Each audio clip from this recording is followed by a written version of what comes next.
You see how the country does its veterans? Listen to this message. This video, as we said we would, I want to update you on our efforts to reinstate those service members who were unjustly forced out of the military during the COVID-19. All those guys that got kicked out of the military for not taking the jab. Now they want you to come back. If you were a soldier unjustly kicked out for standing on something you believed in that you knew was wrong, would you go back? Would you go back? Panic. While I'm proud of our efforts over the past year, our obligations to make things right are not yet complete. I'm therefore extending the application of the department's reinstatement and return to service guidance established last April. The revised guidance will now apply to former service members, our warriors of conscience, who wish to return to service through April 1st of 2027. So we're extending this to make sure anybody that wants to take advantage of it has additional time to take advantage of it. Maybe you were waiting to see whether we meant it or not. We do. We hope you'll take a look. To further encourage the return of experienced and dedicated service members, effective immediately, the active service obligation for individuals returning to service under this guidance is now reduced from 4 years to 2 years. And this change reflects our confidence that returning members will make an immediate and positive impact and aligns our reinstatement policy with the needs of both the service members and the military services. Maybe for some 4 years felt like too much, given what had been done to them. We hope, too, entices warriors of conscience to come back. Warriors of conscience. Warriors of conscience that exercised a proper conscience and got kicked out for it. Now you want them to come back. This modification will be incorporated into all future reinstatement agreements. And this policy change also applies to those service members who have already been reinstated and committed to a 4-year service obligation. So it's across the board. And given this policy modification, and to ensure that everyone whose career was cut short under the COVID-19 vaccine mandate received the respect they deserve, I direct the secretaries of the military departments, the Army, the Navy, and the Air Force, within 60 days to once again recontact those who have not rejoined already and inform them of this new information and this new opportunity. We are working hard every single day. It's our commitment to you to right the wrongs and correct the injustices of the Biden administration. Wow. Wow. That's how down bad they are, y'all. You know, let y'all tell it. America is the greatest military superpower on the planet. Okay, this is how down bad they are. They down bad, so bad. Everybody they kicked out for not taking the jab, for not following orders. They want them. They come on back. We sorry. We didn't mean it. My bad. That's how down bad they are. So let's go here. Shout out to Nate. When Nate is on his military shit, he's cool. But when he gets into the petty, messy nonsense, I can't stand Nate. But when Nate talks military shit, he's good. Nate is former Green Beret. So let's go here. Oh, very familiar. Same type of recruitment tactics that they started before the surge in 2003 to Iraq. It says here, the U.S. Army has just increased the enlistment eligibility to age 42 and eased campus restrictions.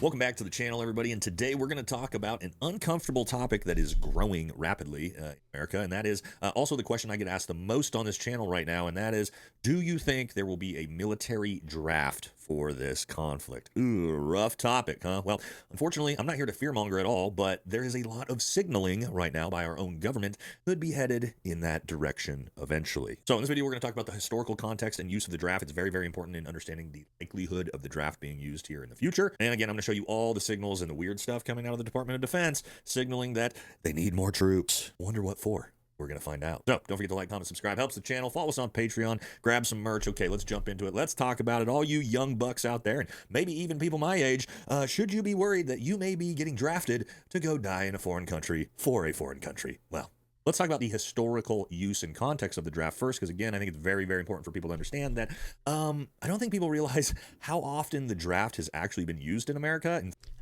every conflict, there's always been a draft. That much I do know. So this is not nothing new, but let's continue. And let the expert talk. In fact, pretty much every war and conflict outside of a couple, the draft has been instituted. So it's actually the norm for the draft to be used. I know that makes people uncomfortable because we grew up in the global war and terror generation. We're going to talk about that conflict as well because it was supposed to be used there too. Okay, so let's jump into the historical use of the draft first, and then we'll be able to understand what's the likelihood going forward. All right, a little U.S. military history lesson to kick this thing off. So let's look at every time the draft has been used. And it goes back, yes, to the very first one, the Revolutionary War. As you can see, there was a local state militia drafts. So colonies forced men into militia service. So yes, draft was used in the Revolutionary War. Civil War, of course, was the first federal draft in U.S. history. They drafted men ages 20 to 45. We're going to talk about how old you could potentially be to get drafted here in a little bit as well. And then also used by the Confederacy for drafts. What did this do? Well, it led to major unrest and riots. That's going to be a common thing as well. All right, then World War I. Yes, if you didn't know, this was the first modern national draft system where 2.8 million American men were drafted. World War II, one a lot of people don't really think about because it was such a, let's say, popular war. Young men wanted to sign up to go fight Nazi Germany at the time, but no, still, it was the first peacetime draft before the United States actually entered the war, and they drafted over 10 million Americans. Korean War. The draft was just continued from World War II into the Korean War, 1.5 million drafted. The Vietnam War, see, this is the one we always think about because it's in our lifetime. Yes, 1.8 million drafted, obviously. This was extremely unpopular at the time. Then the Global War on Terror. Well, we didn't have a draft, but people don't realize that we were very, very close to actually using the draft in 2004, but it was an election year, and George Bush thought it would be political suicide, so was advised against it. But what did they do instead? We instituted a stop loss, which is a legal authority that allows the military to involuntarily extend a service member's contract. So what the military does is freezes your separation or your ETS and then keeps deploying you without your consent. This was used from 2001 to 2003 and then also 2003 to 2011 during the peak wars of Iraq. So even as recent as the Global War on Terror, we were using these sort of draft style things like the stop loss to keep recruitment numbers high enough to fight the wars. So why was that important to understand up front? Well, for you to get that the draft is not rare. I think a lot of Americans, because again, we didn't use it in the Global War on Terror, seem to just think like, oh yeah, the draft, it'll never happen again.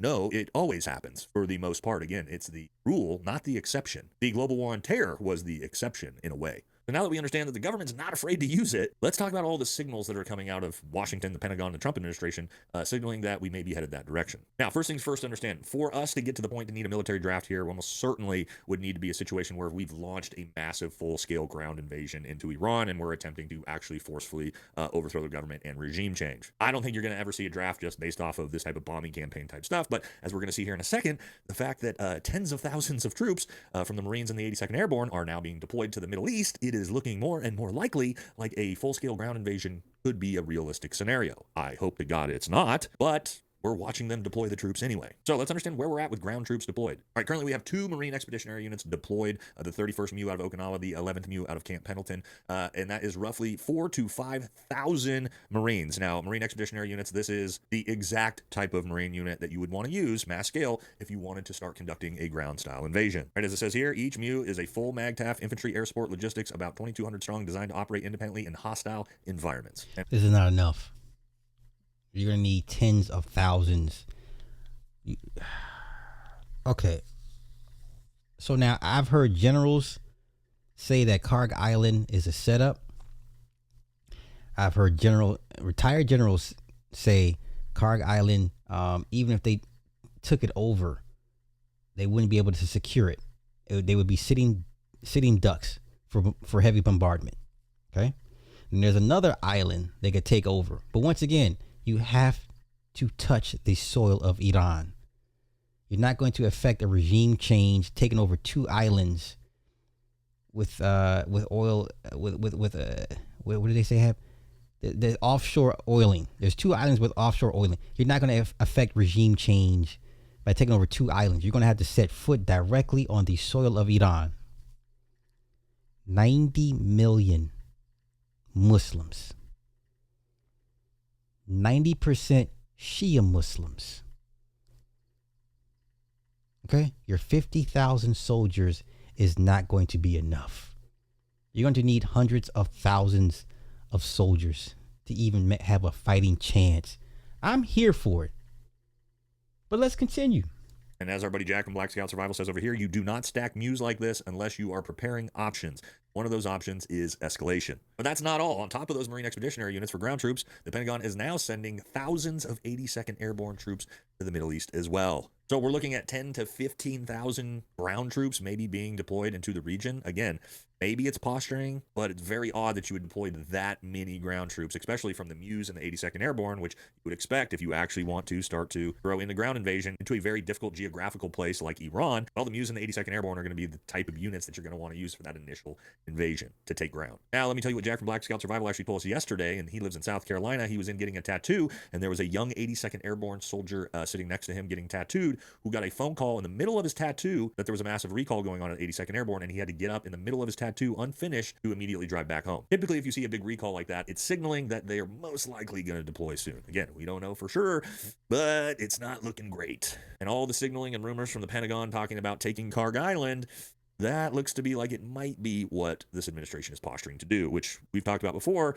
probably not going to go over well. All right, other signals, the Trump administration being asked directly about a military draft and not being able to say no. Mothers out there are worried that we're going to have a draft, that they're going to see their sons get in and daughters get involved in this. President Trump wisely does not remove options off of the table. Yeah, so the question being, mothers and fathers are worried their sons are going to get drafted, and the official response from the press secretary is Donald Trump is keeping all options on the table.